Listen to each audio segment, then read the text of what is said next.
Hi guys, my name is Sam. Welcome or welcome back to my channel. Today I have for you my These 12 Books Will Self-Destruct list. So even though I was on BookTube a couple years ago, I have never actually done a These Books Will Self-Destruct list. So I thought it would be fun to do it this year, especially because a lot of the books that I had 3 years ago when I did make BookTube videos, I still have and have not read.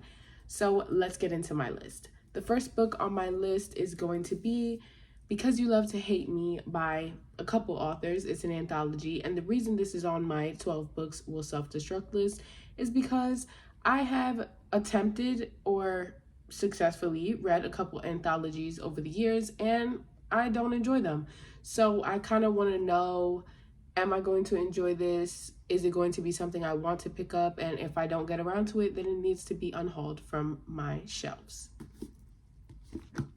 The next book on that list is One Last Thing Before I Go by Jonathan Tropper. This is just a book that's on the list because I thrifted it a couple years ago from a used bookstore and never looked at it again. I believe it follows a, let me see. Okay, so this follows a dad, or a man, I should say, who just so happens to be a dad, whose ex-wife is living her best life and whose daughter is in a little bit of trouble and decides to go to her dad because he's a failure and she thinks he's gonna care the least about what she has going on. And one day he finds out that he actually has heart problems and needs a heart surgery in order to continue living.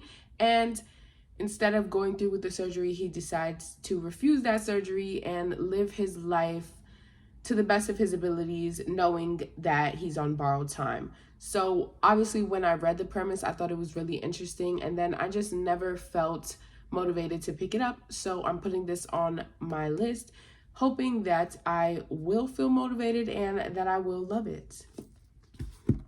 The next book on this list is 16 Ways to Break a Heart by Lauren Strasnick. This is a book that is super duper short, and for that reason has been on many a TBR. Like I said, when I was previously on BookTube, all of those videos have been archived, so you wouldn't know, but I did put this on multiple TBRs when I played that game and still have yet to read it, and that is really the main reason why this is on that list. But also now, looking back, or honestly playing my wheel of TBR and having looked at Goodreads, this is also one of the lowest rated books on my physical TBR, so I'm honestly apprehensive to pick it up because of that as well now. The next book on this list is Staying Strong by Demi Lovato, and this is solely because I don't read that many biographies or memoirs anymore. Not that I ever really did to begin with, but I definitely did a couple years ago read a few. And I love Demi Lovato. I just have no, like I said, motivation again to pick this up. And so I'm hoping that putting this on this list will give me that, and or like I said, make me unhaul it because I don't want to read it. Next, I have Jacoby by William Ritter. And this is just because this is a book that I bought maybe 2018, 2019.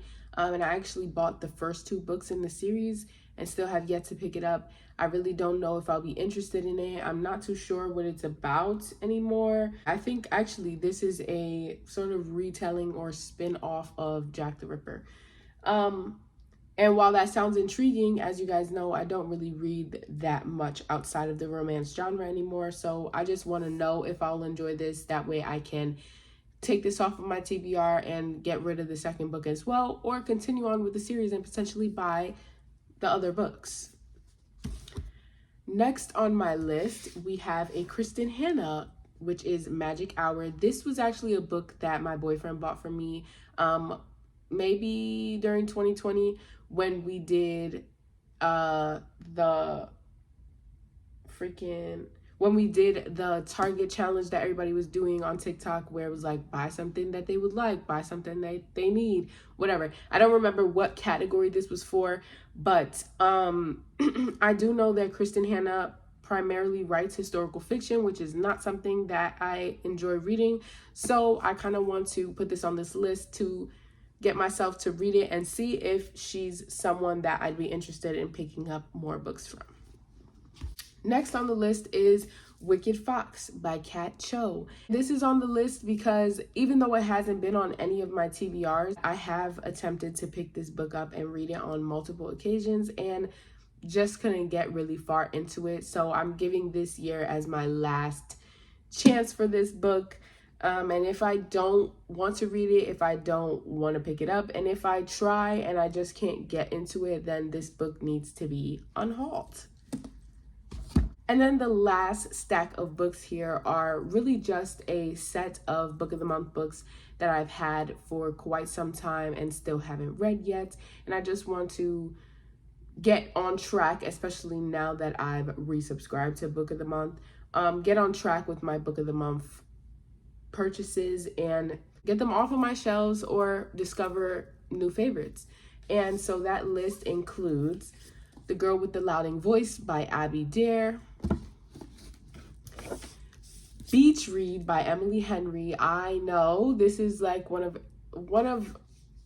this is like a popular fave, and even aside from this, I had yet to read an Emily Henry book, so I really need to get around to it. And this is also another one that I had on multiple TBRs 3 years ago and still never read.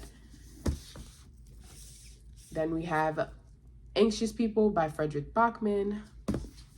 Also, wait, matter of fact, let's just get into the stats really quick and see how long I've had this book. So this one was from February of 2020. Beach Read was my April 2020 pick. Anxious People was my September 2020 pick. And then next we had Water Dancer by Ta-Nehisi Coates, which I also read like maybe 2-3 chapters from a few times and just never continued. And this one was my October 2019 pick.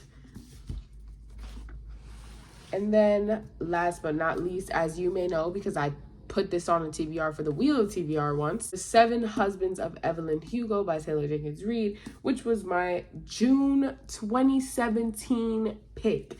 And I still have yet to read it. And I don't know what it is about this book. Maybe because it's popular, but while being popular, it still has so many mixed reviews. Like, you can really find a good handful of people that love this book and a good handful of people that didn't really care for it. That is putting me off from picking it up because I don't know that I'll enjoy it. But it's on this list, and so these are the 12 books that will self-destruct by December 2024. So if I haven't read them, then I'm going to unhaul them. And if I have and I don't like them, they're still going to be unhauled. But you get the gist. Let me know once again if you have read any of these books and enjoyed them or didn't enjoy them. I would love to hear your thoughts down below. Don't forget to like, comment, and subscribe, and I'll see you guys in the next video.